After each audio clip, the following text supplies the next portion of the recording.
നമസ്തേ.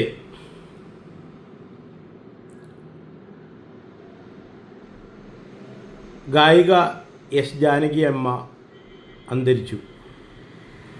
ലോകം മുഴുവൻ സുഖം പകരാനായി ഭൂമിയിൽ ജനിച്ച ആ ഗാനദേവി ഇന്ന് നമുക്ക് എല്ലാവർക്കും നഷ്ടമായി.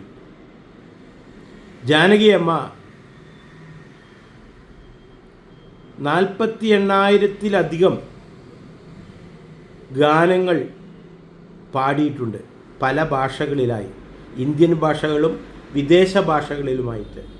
അതിൽ പ്രധാനമായിട്ട് പാടിയിട്ടുള്ളത് തമിഴ്, മലയാളം, കന്നഡ, ഹിന്ദി തുടങ്ങിയ ഭാഷകളിലാണ് സ്ഥിരമായിട്ട് അവർ പാടിയിട്ടുള്ളത്. ഓരോ പാട്ടും ഒന്നിനൊന്ന് മെച്ചപ്പെട്ടതായിരുന്നു.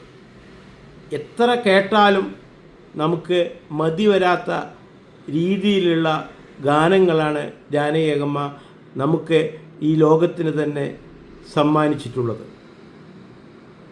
അതിൽ ഭക്തി ഗാനങ്ങൾ വളരെയധികം ഭക്തി നമ്മളിലേക്ക് അലിഞ്ഞു ചേരുന്ന രീതിയിലുള്ള ആ ശബ്ദം തന്നെ നമ്മളെ കോരിത്തെരിപ്പിക്കുന്ന തരത്തിലായിരുന്നു ജാനകി അമ്മയുടെ ഓരോ വരികൾ കേൾക്കുമ്പോൾ നമുക്ക് അനുഭവപ്പെടുക.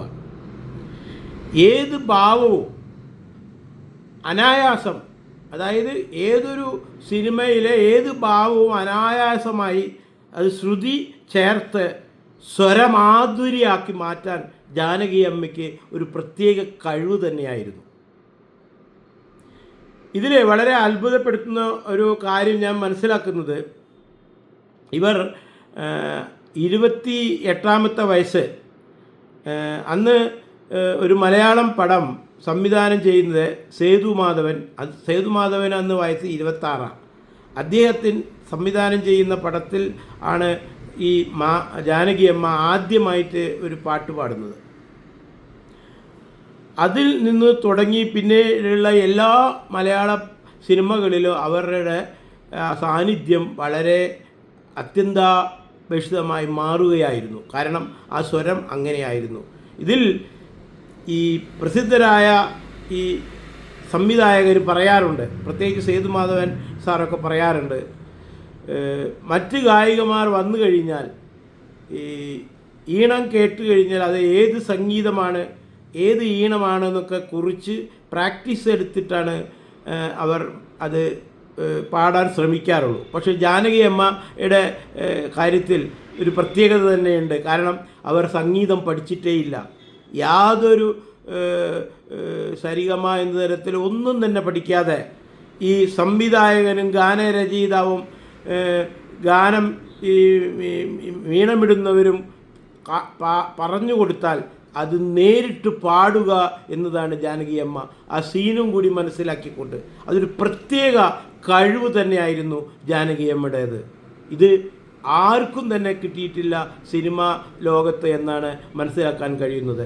അതുപോലെ തന്നെ 88ാമത്തെ വയസ്സിൽ ശ്വാസകോശ സംബന്ധമായ എന്തോ ഒരു ചെറിയ അസുഖം വന്നപ്പോഴാണ് അവരെ മൈസൂർ അപ്പോളോ ഹോസ്പിറ്റലിൽ അഡ്മിറ്റ് ചെയ്തു. പെട്ടെന്നായിരുന്നു ഈ മരണം സംഭവിച്ചത്. ഇവിടെ നമുക്ക് ഈ ലോകത്തിന് വലിയൊരു നഷ്ടമാണ് ഉണ്ടായത്. ഗാനം ആലപിക്കുന്ന ആ ഒരു പ്രത്യേക കഴിവുള്ള ആ അമ്മ നിന്ന് നമുക്ക് നഷ്ടപ്പെട്ടു പോയിരിക്കുന്നു. നമ്മൾ ഒരിക്കലും ഇനി അത്തരത്തിലൊരു വേറെ ഒരു ജാനകി അമ്മ ഉണ്ടാവുക എന്ന് പറഞ്ഞാൽ ചിലപ്പോൾ സംഭവിക്കില്ല. ഗാനത്തിൻ്റെ ഈണത്തിൻ്റെ ഒരു അമ്മയായിട്ട് പ്രത്യക്ഷപ്പെട്ടത് തന്നെയാണ് ഈ അമ്മ എന്നതിന് യാതൊരു സംശയവും വേണ്ട. അപ്പോൾ ഈ ഇന്നലെ വൈകുന്നേരം എസ് ജാനകി അമ്മ മരിച്ചു എന്ന് പറഞ്ഞപ്പോൾ ലോകം ഞെട്ടിത്തെരിച്ചു പോയി. അതായത് 48,000-ത്തിലധികം ഗാനങ്ങൾ ആലപിച്ച ആ ഗായിക, അപ്പോൾ എത്ര ആരാധകർ അവർക്കുണ്ടായിരിക്കും? ഈ ലോകത്തുള്ള ഇന്ത്യയിൽ തന്നെയുള്ള 160 കോടി മറ്റ് ഭാഷകളിലുള്ളവർ പോലും ജാനകി അമ്മയെ ആരാധിക്കുന്നു. കാരണം അവരുടെ ആ ശബ്ദം തന്നെയാണ് അതിൻ്റെ പ്രത്യേകത. എന്തു തന്നെയായാലും ആ വലിയ ആ ശബ്ദത്തിൻ്റെ ഉടമയായ ആ ഗായിക എസ് ജാനകി അന്തരിച്ചിരിക്കുന്നു. എല്ലാവിധ ആദരാഞ്ജലികളും അർപ്പിക്കുന്നു.